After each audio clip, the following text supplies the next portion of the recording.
Democratic Senator John Hickenlooper joining me now from Washington. Senator, great to see you. Nice to see you. Senator, you've stated that you will donate your Senate salary to Colorado food banks while the shutdown continues. That's an important gesture, but SNAP benefits have never been cut off during a shutdown before.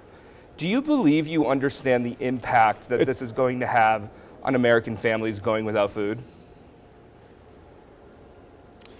Certainly, it is so frustrating.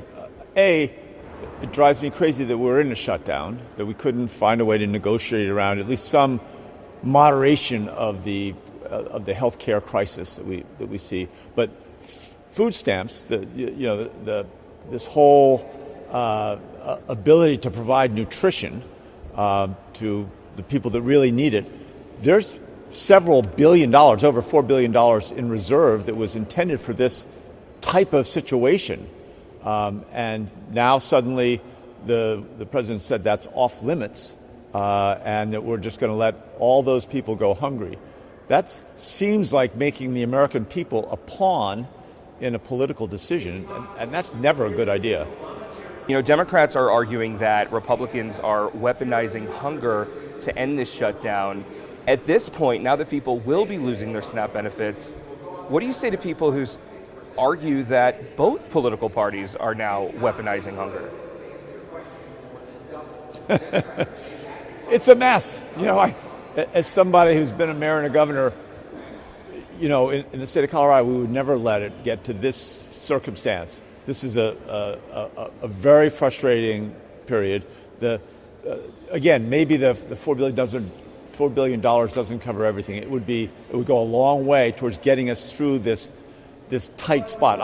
I've got to believe that in the next couple of weeks we're going to find an exit ramp. That the Republicans and the Democrats will sit down, the leadership will sit down and try to sort something out where both sides don't get what they want, but the country moves forward. And you know, right now people in Montrose are getting their premiums. If they were on the exchange and they're part of that population that lost their subsidy, their premiums are going to go up.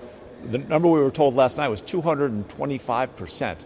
That's a big increase for people that are, you know, that's a family of four who are making, let's say, $128,000. That means they're going to be spending more than 25% of their total income making sure they have health insurance.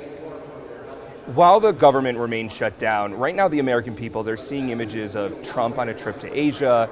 They're seeing the vice president debating college kids at a Turning Point USA event. There's a $300 million vanity project at the White House for a massive ballroom, and even $40 billion going to Argentina. What message does this send about the priority of Republicans right now? Well, my opinion, and as you know, I probably try to be as bipartisan as anybody once the election's over. When I was governor, I tried to work for all Coloradans. As a senator, I try to represent everybody in the state of Colorado. So I try not to be partisan, but certainly those kinds of expenses that they can find the money to spend $300 million on some big, convention center type hall for the White House, while kids are not going to have enough to eat, is beyond the pale in terms of frustrating, and really does push us all to say, all right, we've gotten to the edge. We're sending $40 billion, $20 billion of U.S. taxpayers' money, but $40 billion that we're orchestrating going to Argentina just at the time when $40 billion would cover for a year all the subsidies that are being taken away. That's a cruel coincidence is what that is. Polling shows many voters see the Democratic Party as out of touch or too weak. Does your party need to shoulder some responsibility here for failing to build the majority and fund basic programs? Well, we lost the election, right? And we did. I mean, the swing states were close. The overall vote was close, but we lost. We lost the vote of the people. We lost the Electoral College. We lost the House. We lost the Senate. Hence the White House. We lost the Supreme Court. Sure, we are definitely guilty of not having won elections, but I think we're going to come back and rectify that. I think many Democrats, not all, but many Democrats are looking at how do we create an economic model that's going to help lift everyone up? Right? Well, how do we make speaking of sure that that, we're going yeah. to be able to? So you're looking for ways to win the election next year so that you do have the majority in the House, in the Senate. Some people might think that what the Democrats are doing right now is trying to take healthcare and stronghold it as a topic that will distance the Democratic Party from far left policies. What is your response to people who might think that? Well, I would loudly disagree. I mean, what we're trying to do is save lives. When you take away people's health care, especially older people, it can become a death sentence. Harvard did a big study in 2009 that if you don't have health care coverage, you don't get the checkup, the scan, the preventative care that helps get to a cancer early so it can still be treated. And so when you take away that health care coverage from people, their chance of dying in that given year, that same person, their chance of dying goes up 40%. So I think this healthcare thing is all about saving lives. That said, we've also got to demonstrate how we're going to help make an economy grow that's going to lift everyone up and that was going to be able to help people afford healthcare on their own so they don't need subsidies. How do we make sure that our economy is growing so that we have resources for our schools?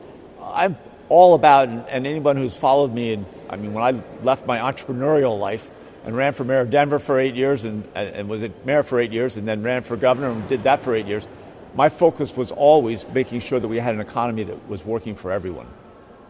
Before we go, for everyone watching in Western Colorado who is going to be impacted by this government shutdown, what actions can they expect from you this week? Well, they can expect that I am taking every moment in D.C., really reaching out and trying to find moderate Republicans in the Senate.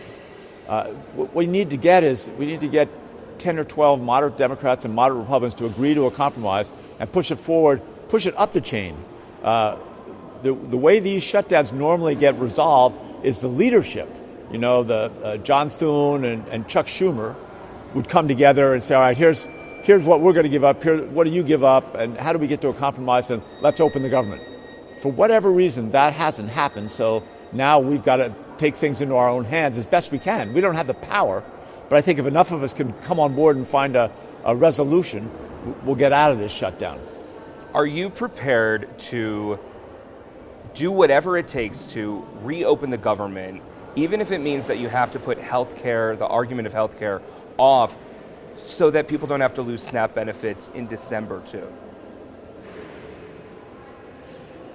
It depends on what if they're going to draw the line, and again, we're talking about somewhere around 15 million people losing their health care between the Medicaid cuts and the removal of the subsidies, and then another 20 million beyond the 15 million that lose their health care, another 20 million where they're going to see dramatic increases in their premiums.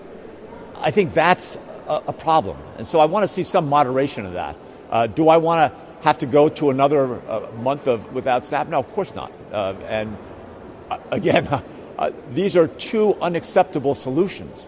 Right, we're on as my grandfather used to say, we're on the horns of a dilemma. There's no good between those two choices. Neither one is acceptable. That doesn't mean we can't figure out a way to compromise. Well, Senator, a lot of people in Colorado are counting on you. So thank you for taking the time to speak directly to the people here on the Western Slope. Until next time, okay? You bet.